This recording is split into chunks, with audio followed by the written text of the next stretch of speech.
Paul was a man of the wild, a soul intertwined with the serenity of nature. His life was a canvas of solitude, painted with the greens of forests and the blues of the sky. Unlike the hustle and bustle of the city, he found solace in the quiet whispers of the wind and the gentle murmur of flowing rivers. Camping was not just a pastime for him, it was a retreat, a way to recharge and revel in the joy of his own company. On the flip side of Paul's world was Justin, his brother, who lived a life starkly different from his.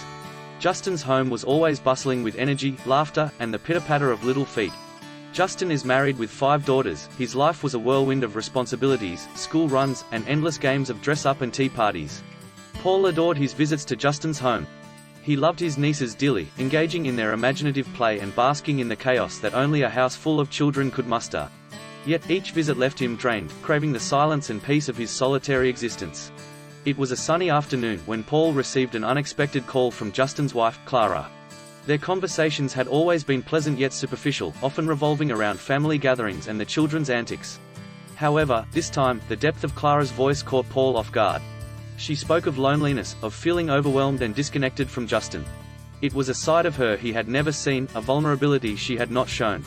Paul, taken aback by the sudden turn in their conversation, suggested that perhaps seeing a marriage counselor could help bridge the gap growing between her and Justin. Clara's response was a soft sigh of resignation and frustration. Justin had refused and closed off seeking help from outside their marriage. As the call concluded, Clara asked Paul for a favor. She needed someone to talk to, someone outside the immediate whirlwind of her daily life. Hesitant but ultimately agreeing, Paul met Clara in the local park the following day. She had prepared a picnic, a simple gesture that reminded Paul of the family gatherings he cherished. Their meetings became a regular occurrence. Each time, Clara would pour her heart out, her words painting a picture of a woman lost in the shadows of her own life. And with each passing day, Paul found himself drawn to her in a way he couldn't quite understand. It wasn't just compassion or the innate urge to protect, it was something more profound, a connection that seemed to have woven itself silently between them. One day, under the canopy of ancient trees, with sunlight filtering through the leaves and casting dappled shadows on their faces, an unspoken tension reached its zenith. Words trailed off, and Paul kissed Clara in a moment of raw emotion. It was a kiss born of months of shared confidences, understanding, and an inexplicable bond. The kiss broke, and Paul immediately stumbled over his words, apologies tumbling out in a rush of guilt and confusion. Clara's response was unexpected.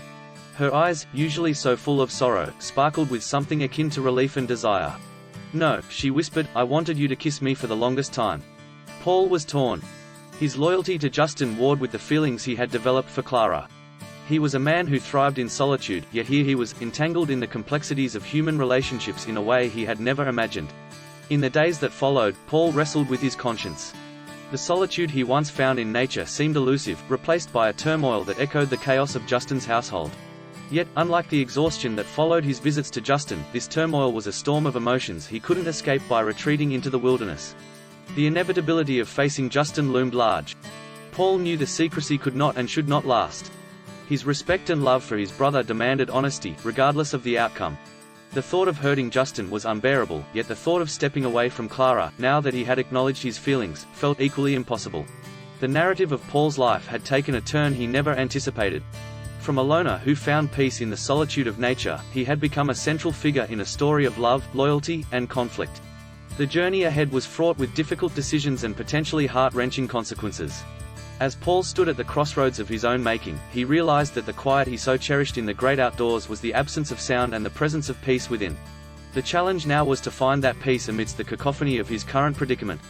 The story of Paul, Clara, and Justin was far from over, but it was a chapter that would require all the courage, understanding, and love that Paul could muster. Paul's inner conflict deepened with each passing day.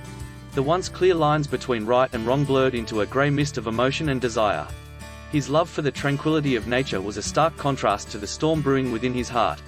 He longed to confide in someone, yet the very nature of his turmoil isolated him further. Nature, his oldest friend, offered no advice, only the silent witness to his internal struggle. The decision to confront Justin weighed heavily on Paul. He knew the revelation would shatter the fragile peace of his brother's family. One crisp morning, Paul made his way to Justin's home, each step heavier than the last. The familiar sounds of laughter and chatter greeted him, a poignant reminder of what was at stake. Justin welcomed him with a brotherly hug, oblivious to the storm raging in Paul's heart. The normalcy of the moment, the familial warmth, only served to heighten Paul's sense of guilt and confusion. The opportunity to speak privately came later that afternoon, in the quiet of Justin's study. The air between the brothers was charged with unspoken tension as Paul began to unravel the tangled web of emotions and events that had led to this moment. Justin listened in stunned silence, his expression a mix of confusion, hurt, and disbelief. The revelation that his brother and wife had developed feelings for each other was a blow he had not seen coming.